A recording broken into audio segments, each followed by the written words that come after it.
ममता जी के साथ खड़े रहेंगे।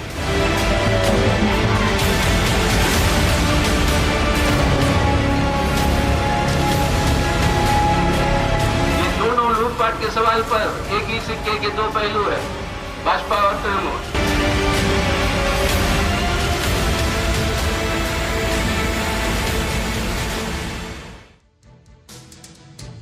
और अब करते हैं बात बंग युद्ध की। जी हां, बंगाल की बात। आज से बंगाल में चुनाव का श्री गणेश होने जा रहा है। आज बंगाल और असम में अधिसूचना जारी होगी। पहले चरण के चुनाव के लिए अधिसूचना जारी हो जाएगी। 2 से 9 मार्च तक होंगे पहले चरण के लिए नॉमिनेशन। 27 मार्च को बंगाल और असम में पहले चरण का मतदान होना है, वोटिंग होनी है। 2 मई को बंगाल और असम चुनाव के नतीजे हमारे सामने होंगे, जो सबसे पहले और सबसे तेज अंदाज में TV9 भारतवर्ष आप तक पहुंचाएगा। तो कुल मिलाकर बंगाल की सियासत में इस वक्त जोरदार कांटे की टक्कर, बड़ा मुकाबला देखा जा रहा है भारतीय जनता पार्टी और तृणमूल कांग्रेस के बीच।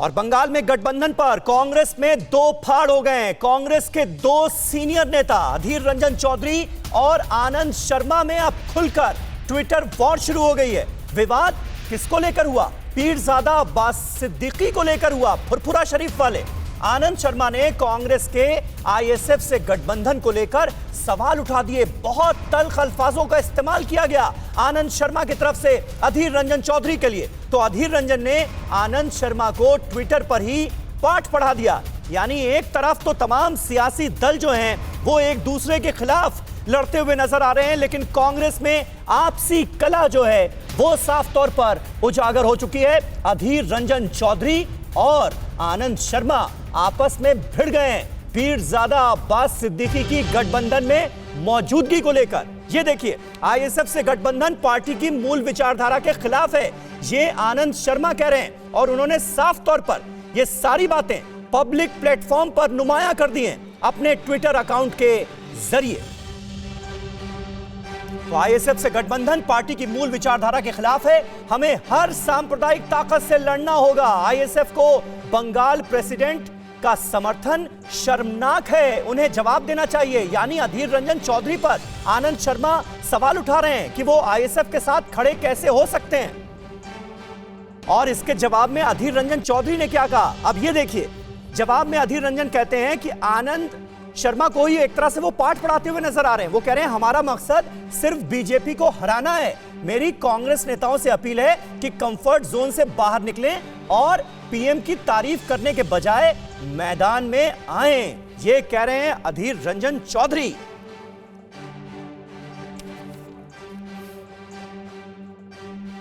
और इसी पर बातचीत करने के लिए हमारे साथ तमाम खास मेहमानों का पैनल इस वक्त जुड़ चुका है। उनसे आपका तारुफ करा दें। गुरु प्रकाश पासवान साहब हमारे साथ जुड़ चुके हैं, प्रवक्ता हैं भारतीय जनता पार्टी के। प्रदीप सिंह साहब वरिष्ठ पत्रकार हमारे साथ मौजूद हैं। खालिद अब्दुल्ला साहब टीएमसी के तेज तर्रार नेता, वो हमारे साथ मौजूद हैं। कमरू चौधरी इस वक्त हमारे साथ मौजूद हैं, जो कि बंगाल कांग्रेस के प्रवक्ता हैं। और अभिषेक उपाध्याय जो लगातार बंगाल में मौजूद हैं, हर चुनावी हलचल से आपको रूबरू करा रहे हैं, वो भी हमारे साथ मौजूद हैं। कमरू चौधरी साहब, पहला सवाल तो आज आपसे ही बनता है।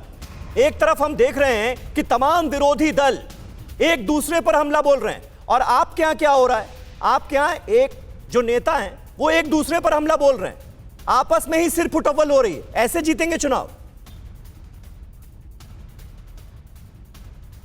नहीं, जो करना चाह रहे भारतीय जनता पार्टी बनाम तृणमूल कांग्रेस, वो बाइनरी तो अब नहीं रहा। शुक्र है कि आप लोग बात कर रहे हो महागठबंधन का, एटलीस्ट थर्ड फ्रंट का भी बात कर रहे हो। यहाँ जो हकीकत है उसको तो पहले समझो। बंगाल में हमारा गठबंधन है वामफ्रंट का तरफ।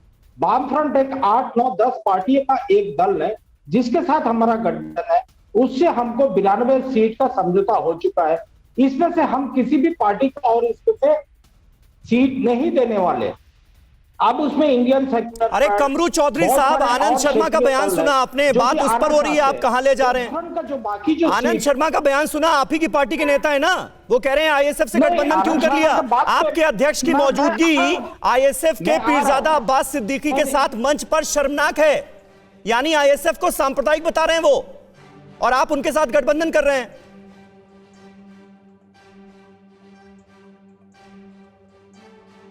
चौधरी साहब ने ऑलरेडी बयान दे चुके हैं। रहा बात ये आनंद शर्मा का बात, उनको ये मालूम है कि जो भी फैसला लिया जाए कांग्रेस पार्टी में एकदम उच्च स्तर पे लिया जाता है और जमीनी हकीकत को देखते हुए ये निर्णय लिया जाता है। तो इसमें जो चुनावी जो माहौल है बंगाल का, उसको समझना बहुत जरूरी है। लोग क्या चाहते हैं? लोग चाहते हैं कि भ्रष्ट तृणमूल सरकार को उखाड़ के फेंके और सांप्रदायिक जो भाजपा नहीं, तो तृणमूल कांग्रेस को ऐसे उखाड़ कर फेंकेंगे आप सत्ता में, सत्ता से? जमीनी हकीकत, अरे भाई कमरू चौधरी साहब, ऐसे उखाड़ कर फेंकेंगे क्या कि आपस में ही लड़ते रहेंगे? आपको लड़ना किससे, लड़ किससे रहे? आपस में ही सिर्फ पुटोवल मची हुई है। प्रदीप सिंह साहब, ऐसे हालात अगर कांग्रेस में रहेंगे तो इसका फायदा क्या दूसरे दलों को नहीं होगा, बाकी दलों को नहीं होगा? देखिए समीर, ये आनंद शर्मा के बयान से बड़ा साफ है कि कांग्रेस की अंदरूनी लड़ाई अब खुले में आ गई है। अब ये चिट्ठी और बातचीत से ऊपर चली गई है। सवाल ये है कि आप सांप्रदायिकता से लड़ना चाहते हैं, आप जो है बंगाल में सिद्दीकी की पार्टी से जो है के आने पर ऐतराज है, ठीक बात, लेकिन महाराष्ट्र में शिवसेना का आना, केरल में मुस्लिम लीग से समझौता, तब आनंद शर्मा जी कहां थे? तो दरअसल ये बात केवल पश्चिम बंगाल चुनाव और गठबंधन की नहीं है, ये हमला है सीधे गांधी परिवार पर। जो ये ग्रुप ऑफ 23 है वो खुलकर सामने आ गया है।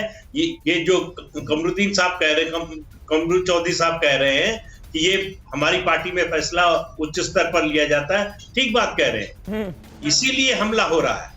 अधीर रंजन चौधरी तो बहाना है, असली निशाना जो है वो सोनिया गांधी और राहुल गांधी हैं। और चुनाव के समय ये बात करना, ये निश्चित रूप से ये बात सही है कि ये पार्टी को नुकसान पहुंचाएगा, लेकिन पार्टी की जो हालत है उसमें नुकसान और फायदा जो है ये शब्द एक तरह से बेमानी होते जा रहे हैं। आप गुजरात के चुनाव के, स्थानीय निकाय के चुनाव के नतीजे बता रहे थे। देखिए, जहां 3 पार्टियां 4 पार्टियां या क्षेत्रीय दल मजबूत हैं, वहां कांग्रेस की हालत खराब हो रही है, एक बात समझ में आती थी। लेकिन गुजरात एक ऐसा राज्य है जहां 2 ही पार्टियां हैं, कांग्रेस और बीजेपी। वहां कांग्रेस की जो हालत हो रही है वो उसको देखते हुए तो कांग्रेस के लोगों को चिंता होनी चाहिए कि पार्टी कब तक बची रहेगी। बिल्कुल सही बात है। इस वक्त कांग्रेस के लिए निश्चित तौर पर आत्ममंथन जैसी स्थिति नजर आ रही है, जिसकी बड़ी जरूरत नजर आ रही है कांग्रेस पार्टी में, क्योंकि नेता आपस में ही लड़ते हुए नजर आ रहे हैं। बंगाल के बेहद अहम चुनाव से एन पहले बंग युद्ध का इस बीच हो चुका है श्री गणेश, लेकिन हाथ के घर में नजर आ रही है कलेश ही कलेश। बात सिर्फ कांग्रेस में कला की नहीं है, पीरजादा अब्बास सिद्दीकी ने भी गठबंधन से बगावत कर दी है और कांग्रेस के खिलाफ चुनाव लड़ने का ऐलान कर चुके हैं। आपको बताते हैं कि कांग्रेस और पीरजादा में कहां पर बिगड़ी है बात। यह समझना बहुत जरूरी है कि आखिर यह रस्साकशी क्यों नजर आ रही है। 294 सीटों में से 92 सीटें कांग्रेस को मिली हैं लड़ने के लिए, मिलनी गई सीटें लड़ने के लिए मिली। 202 सीट लेफ्ट समेत अन्य दलों को मिली है और यह सीटों का जो बंटवारा है यही झगड़े की जड़ है। लेफ्ट ने अपने हिस्से से 30 सीटें आईएसएफ को दी हैं, इंडियन सेकुलर फ्रंट को दी हैं, पीरजादा अब्बास सिद्दीकी की पार्टी को दी हैं, क्योंकि कांग्रेस तैयार नहीं थी। आईएसएफ ने कांग्रेस के खाते से भी सीटें मांग ली। पीरजादा अब्बास सिद्दीकी का यह कहना था कि कांग्रेस 92 सीटों पर चुनाव क्यों लड़ रही है, कांग्रेस को भी हमें सीटें देना चाहिए। कांग्रेस 92 से कम एक भी सीट छोड़ने को तैयार नहीं थी। यह कांग्रेस के आला कमान ने, नेतृत्व ने तय किया कि 92 सीटें हम पिछली बार भी लड़े थे और उनमें से तकरीबन आधी पर जीत भी दर्ज की थी, इसलिए 92 सीटों से कम पर तो हम नहीं लड़ेंगे, इतनी सीटें तो चाहिए ही चाहिए। आईएसएफ ने कांग्रेस के खिलाफ लड़ने का ऐलान कर दिया।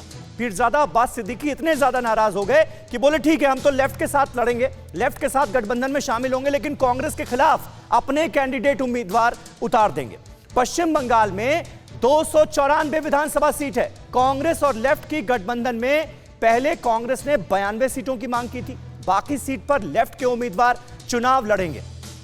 ये कुल मिलाकर स्थितियां तय होती हुई नजर आ रही हैं। अब खबर यह है कि लेफ्ट जो है वो अपने खाते से पीरजादा अब्बास सिद्दीकी को देकर मनाने की कोशिश कर रही है। ये कुल मिलाकर स्थितियां हैं।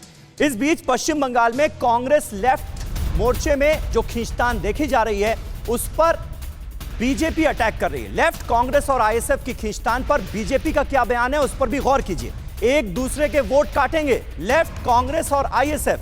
ये कह रहे हैं कैलाश विजयवर्गीय, बेमेल गठबंधन कभी भी लंबा नहीं टिकता। सुनिए कैलाश विजयवर्गीय कैसे कह रहे हैं कि हमारा टारगेट 51% वोटर है। कैलाश विजयवर्गीय जी हमारे साथ हैं। कैलाश जी, बड़ा डेवलपमेंट हुआ है कि कांग्रेस फुरफुरा शरीफ और लेफ्ट का जो अलायंस था उसमें बड़े आपस में दरार आ रही है। कांग्रेस फुरफुरा शरीफ में बात नहीं हो पा रही है। बीजेपी इस किस नज़र से देख रही है कि आपके लिए बेनिफिट हो गया, फायदा हो गया आपके लिए?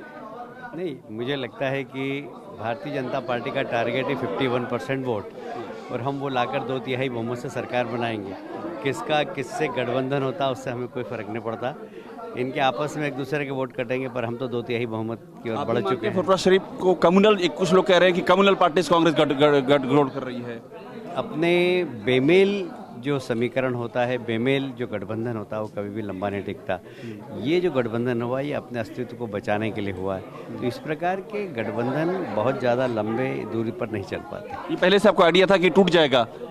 कैलाश जी, पहले से आइडिया था आपको टूट हाँ, जाएगा? क्योंकि कोई आइडियोलॉजी नहीं, कोई विचारधारा नहीं, कोई कुछ नहीं। वोट का आखिरी सवाल, वोट का बंटवारा तो नहीं होगा कैलाश जी से? वोट का बंटवारा उन्हीं लोगों के बीच में होगा। हम 51% पर हैं।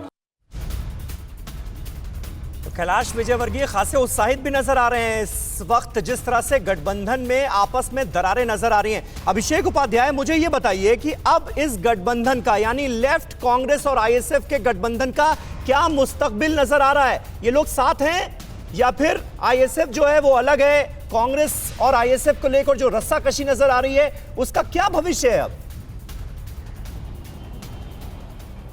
देखिए समीर, अभी तक की तारीख में स्थिति ये है कि कांग्रेस के साथ में आईएसएफ नहीं है। जहां कांग्रेस के उम्मीदवार होंगे वहां पर इंडियन सेकुलर फ्रंट अपने उम्मीदवार उतारेगी और इसमें मालदा और मुर्शिदाबाद ये 2 जगहें बहुत ही खास हैं जो कि अधीर रंजन चौधरी के प्रभाव की जगह कही जाती हैं। लड़ाई इस बात को लेकर के भी अधीर रंजन चौधरी उन इलाकों में खास तौर पर तैयार नहीं थे कि वहां से कोई सीटें जाएं, लेकिन अब ये तय हो गया है कि लेफ्ट के जो लेफ्ट सीटें लड़ रहा है उसके बाद जो कांग्रेस के पास जो सीटें बची हुई हैं उन सीटों पर उम्मीद है उनमें से कुछ सीटों पर पीरजादा अब्बास सिद्दीकी भी अपने उम्मीदवार खड़े कर सकते हैं। तो एक तरह से ये कह सकते हैं कि महाजोत के भीतर ही 2 धड़े हो गए हैं। जो एक महाजोत बनाया था कांग्रेस, लेफ्ट और आईएसएफ ने मिलकर के, उसी में 2 धड़े हो गए हैं और आईएसएफ उतारेगी उन जगहों पर। और ये वो जगह हैं जो कि मुर्शिदाबाद का खासतौर पर इलाका मैं आपको बात बताऊं, वहां पर अधीर रंजन चौधरी ने पहले से पूरी जानकारी, जो हमारे पास जानकारी, पूरी लिस्ट तैयार कर रखी है।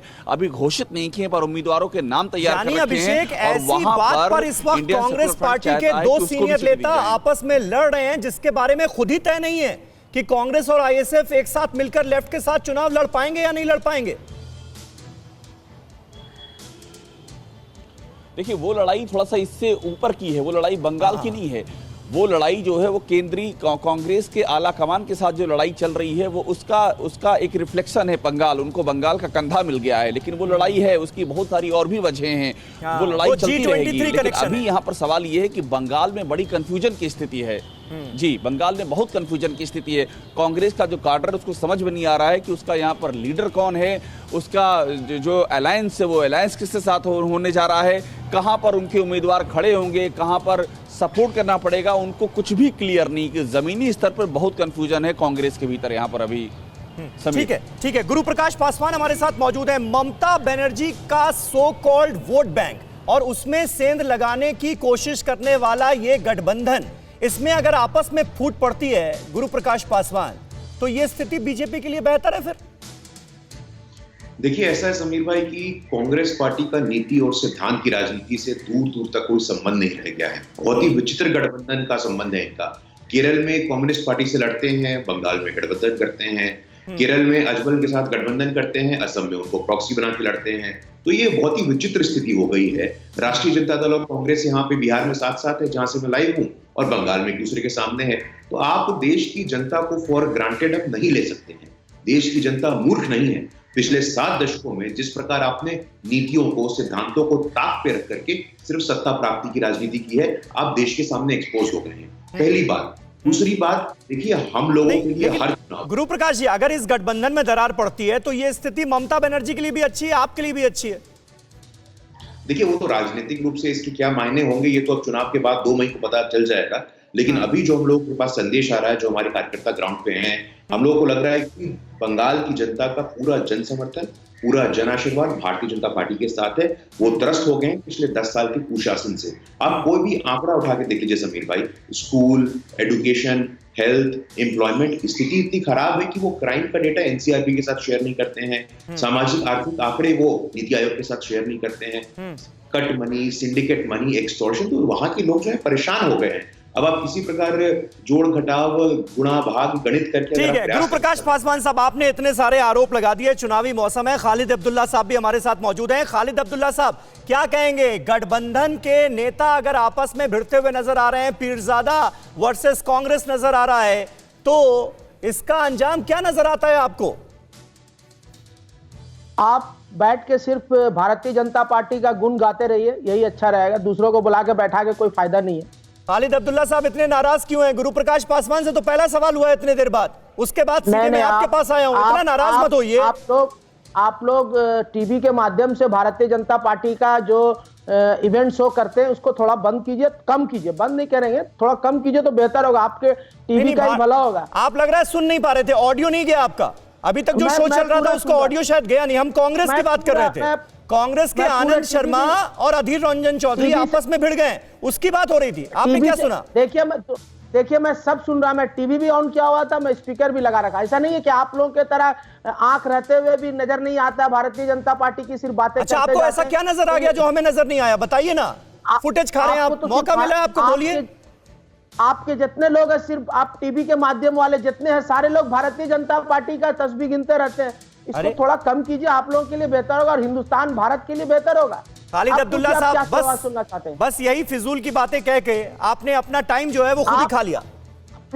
फिजूल की बातें आप करते हैं, मैं तो बैठा हूं आपकी बातें। अरे मैंने आपसे एक सवाल पूछा, गठबंधन में पड़ रही है दरार और ये गठबंधन आप लोगों के खिलाफ चुनाव लड़ रहा है, टीएमसी के खिलाफ चुनाव लड़ रहा है, इससे आपको लगता है कुछ फायदा होगा? गठबंधन कौन क्या कर रहा है वो तो उसकी बात है। वो लोग पार्टी, आप जिस तरह से बीजेपी की बातें कर रहे हैं, मैं उन लोगों की बातें क्यों करूं? क्योंकि वो लोग अपने गठबंधन की बातें अपने करेंगे। वो अलग अलग पार्टी, हमारी पार्टी तृणमूल कांग्रेस की सुप्रीमो जो कहती है वो करती है। और दूसरी चीज है, आज अगर अरे बीजेपी की बात करना गुनाह हो गया क्या खालिद अब्दुल्ला साहब? बीजेपी की बात तो आपके नेता भी कर रहे हैं। वो कह रहे हैं कि इस बार मुख्य मुकाबला जो है वो बीजेपी से है, तो सबसे ज्यादा बात बीजेपी और टीएमसी की हो रही है। इसमें नाराज होने वाली क्या बात हो गई? ये तो आपके बड़े बड़े नेता, सांसद सब मान रहे हैं कि असल मुकाबला बीजेपी से है। हम आंख बंद कर लें क्या? बीजेपी से मुकाबला आने वाले 2 मई को बता देगी, रिजल्ट बता देगा, सिनेरियो बता देगा कि आज बंगाल में क्या होने जा रहा है आने वाले दिनों में। मतलब टीएमसी के सारे वरिष्ठ नेताओं से आपकी राय जो है वो मुख्तलिफ है, अलग है। देखिए मैं आपको कहूंगा कि सेकुलर फ्रंट के लोग ये सेकुलर पार्टी के साथ मिलकर बातें कर रहे हैं। मैं उनसे कहूंगा कि जिस तरह से हम लोग चिल्ला कर तृणमूल कांग्रेस और सेकुलर लोग कहते थे कि आरएसएस कम्युनल फोर्स है, उसी तरह से ये आईएसएफ कम्युनल फोर्स है। हम पहले भी कहते थे, आज भी कह रहे हैं, मीम को भी कहते थे वैसे दिन वैसी से कम्युनल फोर्स है, पहले भी कहते थे, आज भी कहते। अब ये लोग कम्युनल, अच्छा आईएसएफ कम्युनल फोर्स है आप कह रहे हैं? आईएसएफ कम्युनल फोर्स है पीरजादा अब्बास वाली? सिर्फ मुसलमानों की बातें करने वाला और सिर्फ हिंदू की बातें करने वाला। मतलब 2016 के चुनावों में जिसका आपने समर्थन लिया, पीरजादा अब्बास सिद्दीकी का सपोर्ट लिया, आज वो कम्युनल हो गए क्योंकि आपके खिलाफ हो गए। कभी भी सपोर्ट नहीं लिया। उनके चाचा तोहा सिद्दीकी की सपोर्ट आज भी, कल भी थी और आज भी है। ये लोग कल से आकर पार्टी बनाकर, फुरफुरा शरीफ कभी भी नहीं कहता है कि पार्टी बनाए, वो बहुत अहम जगह है। फुरफुरा शरीफ मुसलमानों को बांटने की बातें नहीं करता, मुसलमानों को और धर्म को जोड़कर बातें करता है। आप अगर किसी अहम जगह को, इतनी इंपॉर्टेंट जगह को वहां पे अगर भाग कर दे, पॉलिटिकल वहां पे रास्ता बना दे, वक्त की बात है, वहां पे पहचान वक्त की बात है खालिद अब्दुल्ला साहब। स्टेटमेंट वक्त के हिसाब से बदलते रहते हैं। ठीक है, की बात है। बंगाल पॉलिटिक्स में TV9 भारतवर्ष की खबर का बड़ा असर हुआ है। बीजेपी ने ममता के मंत्री की चुनाव आयोग से कर दी है शिकायत। मंत्री फिरहाद हकीम पर आचार संहिता तोड़ने का आरोप लगाया गया है। फिरहाद हकीम को चुनाव लड़ने से रोका जाए, ये चुनाव आयोग से डिमांड की है भारतीय जनता पार्टी ने। राजनीतिक प्रचार कर सकते हैं जहां भी, लेकिन मस्जिद एक चुनाव मॉडल कोड ऑफ कंडक्ट में आप मंदिर या मस्जिद या गुरुद्वारा से अंदर से आप प्रचार नहीं कर सकते हैं। ये वायलेशन है और एक हावड़ा का एक मंत्री का एक वायलेशन है। ये दोनों की बात हम चुनाव आयोग के सामने रखा है और अब चुनाव आयोग देखते हैं क्या करते हैं उनको बारे में। और अभिषेक उपाध्याय हमारे साथ मौजूद हैं। अभिषेक, इस मामले पर ताजा अपडेट क्या है? यह मामला कहां तक पहुंचता हुआ नजर आ रहा है? बीजेपी ने चुनाव आयोग से शिकायत तो कर दी है। समीर, चुनाव आयोग से शिकायत की है और उस शिकायत में वो सारे दस्तावेज और वो सबूत शामिल हैं, जिसमें कि कोलकाता की जो हेस्टिंग्स की मस्जिद है उसके अंदर फिरहाद हकीम बाकायदा इमामों को उनका भत्ता बढ़ाने की बात वो कर रहे हैं और साथ में वो याद दिला रहे हैं गुजरात के 2000 के कत्लेआम की, और ये सब मस्जिद के कंपाउंड के अंदर चल रहा है। तो अब इसमें चुनाव आयोग की जानकारी में आ गया है। चुनाव आयोग इस मामले में अब जो इस मामले के गवाह हैं, जिस मामले के तथ्य हैं, उनकी पड़ताल करेगा और पड़ताल करने के बाद इस पर कोई ना कोई फैसला चुनाव आयोग लेगा। तो ये मामला आयोग की कार्रवाई के दायरे में आ चुका है। समीर, ठीक है। खालिद अब्दुल्ला साहब, एक छोटा सा रिएक्शन, मस्जिदों को क्यों चुनाव का अड्डा बना रहे हैं? देखिए, कभी भी तृणमूल कांग्रेस मस्जिदों की चुनाव का अड्डा नहीं बनाया है और ना बनाएगा। अच्छा, आपके लोग कुछ कहीं पे लगता है ये चुनाव आयोग की बातें कर रहे थे और कोड ऑफ कंडक्ट की बातें कर रहे थे। पूरे सालों में ये हमारे टीम, चाहे वो मस्जिद हो, चाहे वो मंदिर हो, चाहे वो गुरुद्वारा हो, चाहे वो चर्च हो, हर जगह पे जाते हैं। उनके पर्व में, उनके त्योहार में, उनकी पूजा में, हर जगह जाते हैं। जाइए, जाने पर कोई पाबंदी थोड़ी है। वहां पर जाकर चुनावी भाषण क्यों दे रहे हैं? चुनावी ऐलान क्यों कर रहे हैं? ये मुस्लिम वोट बैंक को कंसोलिडेट करने की बात क्यों कर रहे हैं? आप भाषण को सुनाइए, तब पता चल जाएगा आपको भाषण क्या बोल रहे हैं। बिना भाषण सुने आ गए आप। ठीक है। हमारे साथ गुरु प्रकाश पासवान मौजूद हैं। एक रिएक्शन उनका भी सुन लीजिए। गुरु प्रकाश पासवान, ये मंदिर, मस्जिद या किसी भी धार्मिक स्थल को चुनावी अखाड़ा तो नहीं बनाया जा सकता ना? देखिए, कतई नहीं। हम लोग तो खास करके आदरणीय प्रधानमंत्री जी जब कहते हैं सबका साथ, सबका विकास और सबका विश्वास, ये हमारे लिए बस नारा नहीं है, बिल्कुल एक प्रतिबद्धता है। और मैं कुछ आंकड़े अगर आपके सामने रख दूं, अगर मुझे आज्ञा दी जाए तो 20 करोड़ लोगों ने मुद्रा का सपोर्ट किया है। उसमें से 10 करोड़ ऐसे लोग हैं जो SC, ST, OBC और अल्पसंख्यक समाज से आते हैं। तो सबका सशक्तिकरण होना चाहिए, माइनॉरिटी अपीसमेंट नहीं होना चाहिए, जो दुर्भाग्यवश TMC की सरकार ने पिछले 10 सालों में किया है। आप जानबूझ करके स्पेशल पैकेज देते हैं, आप जानबूझ करके रामनवमी हो, दुर्गा पूजा हो, सरस्वती पूजा हो, उसको अलाउ नहीं करते हैं। आज ह्यूमन ट्रैफिकिंग में, समीर भाई, मानव तस्करी में पश्चिम बंगाल नंबर 1 पे है। आज महिलाओं के खिलाफ अपराध के मामले में पश्चिम बंगाल नंबर 1 पे है। जितनी एनर्जी, जितना एफर्ट वो लोग भारतीय जनता पार्टी पे लगा रहे हैं, यदि आपने पश्चिम बंगाल की जनता की चिंता की होती तो शायद वो पुनर्विचार करते। लेकिन आज ये लोग हताश हो गए हैं, निराश हो गए हैं, बौखला गए हैं और सर्टिफिकेट बांटने का काम कर रहे हैं। कितना बड़ा दुर्भाग्य है। टीवी चैनल पे किसी को भी आप प्रमाण पत्र देते हैं कि भाई आप फलाने पार्टी के। महाराज, थोड़ा आत्ममंथन करिए, जनता के बीच में जाइए। भी समय है, शायद जनता पुनर्विचार करे, लेकिन जो हमें मिल रहा है संदेश, लेकिन धर्म जुड़ गया है ना। आप लोगों ने धर्म को जोड़ दिया है ना राजनीति से। अब ये चुनाव के दौरान एक तरफ चुनाव आते हैं और नेताओं का मंदिर दर्शन शुरू हो जाता है, जगह जगह पूजा अर्चना, पूजा पाठ, वो भी तो एक पर्टिकुलर वोट बैंक को अपनी तरफ लाने की कोशिश के तौर पर देखा जाता है ना, सियासी तौर पर। समीर भाई, आप इसके जो मायने आपको समझना है समझिए, लेकिन बहुत ही रूटीन काम है ये। लोगों की आस्था, ये लोगों का व्यक्तिगत विषय होता है। हाँ, यही मैं कह रहा हूँ कि व्यक्तिगत विषय है ना ये चुनावी मुद्दा कैसे हो सकता है?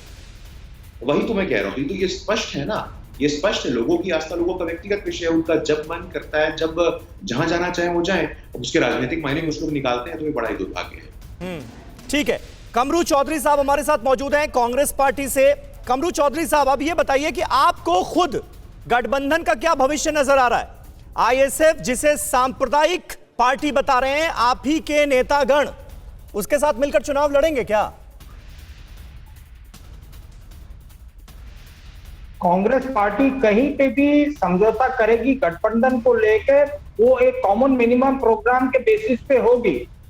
ये नहीं है कि सुविधाबाजी गठबंधन हम कर ले, सरकार बना ले, उसके बाद गठबंधन के पार्टनर को हम खरीद ले। नहीं, यही तो कह रहे हैं आनंद शर्मा, यही तो कह रहे हैं कि सांप्रदायिकता के खिलाफ लड़ाई का दावा करती है कांग्रेस पार्टी, उसमें आप चूज ही नहीं हो सकते, चयनात्मक नहीं हो सकते। देखिए आनंद शर्मा क्या कह रहे हैं, उसका मतलब हमारा बंगाल में नहीं है। बंगाल में अधीर रंजन चौधरी जो बोलते हैं वो उनका कल का स्टेटमेंट आप सुन लीजिए, पढ़ लीजिए। कांग्रेस का हाईकमांड ग्रासरूट वर्कर्स मिलकर ये तय किया गया है कि ये गठबंधन में जाना बहुत जरूरी है। दूसरी बात ये है, जो भाजपा जो चिल्लाई थी गठबंधन के खिलाफ, जो कैलाश जी ने बोला, उनका गठबंधन तो पीडीपी से हुआ था। पीडीपी जो देशद्रोही का बोला कि हम कश्मीर को अलग करेंगे भारत से, उससे वो गठबंधन करके बैठी हुई थी। असम में बोडो मिलिटेंट जो सरेंडर किए, उनके साथ उनका गठबंधन है। तो कौन ये भाजपा वाले सांप्रदायिकता, देशद्रोही का, इनका मतलब यही है किसी तरह से सत्ता में आना है। आज तृणमूल का जो प्रश्न नेता है उनको वो लेकर जो है कि भाजपा बंगाल में चुनाव रही है। यही तो मैं कह रहा था थोड़ी देर पहले कि राजनीति में कुछ भी संभव है, कोई भी किसी के भी साथ आ सकता है अपना नफा नुकसान देखते हुए। इस बीच अहम खबर यह कि पश्चिम बंगाल चुनाव में टीएमसी को समर्थन देगी, आरजेडी भी ममता का साथ देकर बंगाल में बीजेपी को सत्ता में आने से रोकेंगे तेजस्वी यादव, यह दावा किया जा रहा है। ममता से मुलाकात के बाद तेजस्वी यादव ने बीजेपी पर हमला बोला है। बीजेपी बंगाल में नेताओं की बारात लेकर आई है, लेकिन दूल्हा कौन है यह पता नहीं है, यह कहा तेजस्वी यादव ने। राष्ट्रीय अध्यक्ष का भी निर्णय, आदरणीय लालू जी का भी निर्णय जो है वो आदरणीय ममता जी को फुल सपोर्ट का है, मदद करने का है। इसमें हमसे जो बल है, जो हमारी ताकत बंगाल में है, या जो बिहार के लोग यहाँ रहते हैं, हमारी जहां भी जरूरत पड़े हम ममता जी के साथ खड़े रहेंगे। और प्रदीप सिंह साहब हमारे साथ मौजूद हैं। आरजेडी के आने या जाने से कोई फर्क पड़ेगा क्या बंगाल में, प्रदीप जी?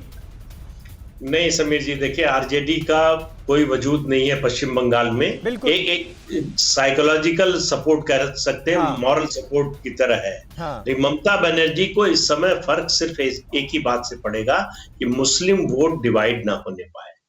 तृणमूल कांग्रेस से मुस्लिम वोट किसी और खेमे में न जाए, उनकी सबसे बड़ी चिंता यही होगी। इसीलिए वो ये जो रिएक्शन आपको आईएसएफ पे दिख रहा है वो इसी कारण है। नहीं प्रदीप जी, लेकिन तेजस्वी यादव जिस बात का जिक्र कर रहे हैं कि नेताओं की पूरी बारात आई हुई है, दूल्हा गायब है, यानी इशारा ये कि उस तरफ तो ममता बनर्जी है, इधर मुख्यमंत्री का चेहरा कौन है? अब बिल्कुल देखिए, ये बीजेपी का कमजोर पक्ष है। बीजेपी का कोई स्टेट लीडर इस तरह का ना होना जो ममता बनर्जी के कद के कहीं आसपास, थोड़ा बहुत भी आसपास हो, ये सबसे बड़ी कमजोरी है। उसी कमजोरी को भरने के लिए बीजेपी पश्चिम बंगाल ही नहीं, दूसरे राज्यों में भी जहां स्टेट लीडरशिप नहीं है, वहां प्रधानमंत्री की छवि का इस्तेमाल करती है, अपने संगठन की ताकत का इस्तेमाल करती है, अपने मुद्दों का इस्तेमाल करती है। तो इसलिए जो है वो कमी तो है इसमें, तो इससे कोई इनकार नहीं कर सकता। ममता बनर्जी का जो कद है, उस कद का कोई नेता जो है भारतीय जनता पार्टी में पश्चिम बंगाल में नहीं है, तो इससे कोई इनकार नहीं कर सकता, ये वास्तविकता है। गुरु प्रकाश जी, इस कमी का क्या जवाब है? इसीलिए ममता वर्सेस मोदी का मुकाबला बनाने की कोशिश की जा रही, खासतौर पर आपकी पार्टी की तरफ से, क्या? समीर भाई देखिए, मैं सुन रहा था, प्रदीप जी बहुत ही वरिष्ठ पत्रकार हैं, मैं बताना चाहूंगा कि उत्तर प्रदेश में हमारा कोई सीएम कैंडिडेट था क्या? नहीं था। महाराष्ट्र में हमारा कोई सीएम कैंडिडेट था क्या? नहीं था। हम लोगों की पार्टी, हम लोगों का संगठन व्यक्ति नहीं विचार सर्वोपरि है, इस आदर्श को मानते हुए हम लोग चलते हैं। और लगातार तेजस्वी यादव कौन होते बोलने वाले भाई? उनके पार्टी में कोई आंतरिक लोकतंत्र है क्या? उनके पार्टी में कोई कलेक्टिव लीडरशिप है क्या? कोई सामूहिक नेतृत्व का कोई संबंध नहीं है, और वो भाषण देने वाले हो रहे हैं। स्वयं तो आप परिवारवाद, वंशवाद के द्वारा पोषित होकर के निकले हैं, और आप दूसरी पार्टी में जहां, ठीक है, यानी खालिद अब्दुल्ला साहब, आप लोग लाख चालें, लेकिन बंगाल का कोई बीजेपी का नेता उभर कर ममता बनर्जी के खिलाफ चेहरा बनाया जाएगा, देखिए ऐसा होगा नहीं। मुकाबला नरेंद्र मोदी से, यही बताने की कोशिश बार बार की जा रही है आप। देखिए, कहीं ना कहीं मुझे लग रहा है समीर भाई कि एक आदमी का 2 पोस्ट हो जाए इंडिया में, भारत में, राजनीति में, आज के राजनीति में, तो बहुत अच्छा होता। हाँ। एक प्रधानमंत्री भी वहां रह जाए और बंगाल के मुख्यमंत्री भी हो जाए नरेंद्र मोदी।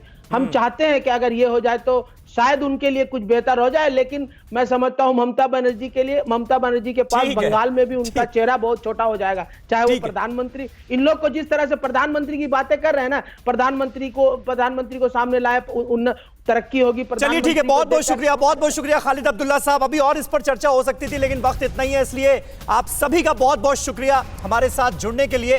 फिलहाल इस चर्चा को यहीं खत्म करना होगा। एक और अहम खबर कहीं छूट ना जाए, ममता बनर्जी के खिलाफ हुंकार भरेंगे सीएम योगी। पहली बार बंगाल में चुनाव प्रचार करने के लिए उतर रहे हैं योगी आदित्यनाथ। पश्चिम बंगाल के मालदा में आज वो एक रोड शो करेंगे, जनसभा करेंगे। मालदा के गाजोल के विद्रोही मैदान में परिवर्तन यात्रा में भी योगी आदित्यनाथ शामिल होंगे। मालदा बहुत अहम है, बांग्लादेश से सटा हुआ यह इलाका है और यहां पर 50% मुस्लिम वोट बैंक है। और आज बीजेपी की यह कोशिश होगी कि यहां पर जो हिंदू वोट बैंक है उसको कंसोलिडेट किया जा सके, और यही वजह है कि योगी आदित्यनाथ को मैदान में उतारा गया है। मालदा के मैदान में योगी आदित्यनाथ भरेंगे हुंकार। और ये देखिए ट्वीट, नमस्कार बंगाल, सनातन संस्कृति की जागृत धरा पर आज आप सभी के बीच उपस्थित होने का सौभाग्य मुझे प्राप्त हो रहा है, ये कहा है योगी आदित्यनाथ ने। यानी आज उनके भाषण में मालदा में कौन कौन से मुद्दे हावी रह सकते हैं, इसका एक इशारा योगी आदित्यनाथ ने कर दिया है। परवाह देश की, सोमवार से शुक्रवार रात 10 बजे TV9 भारतवर्ष पर।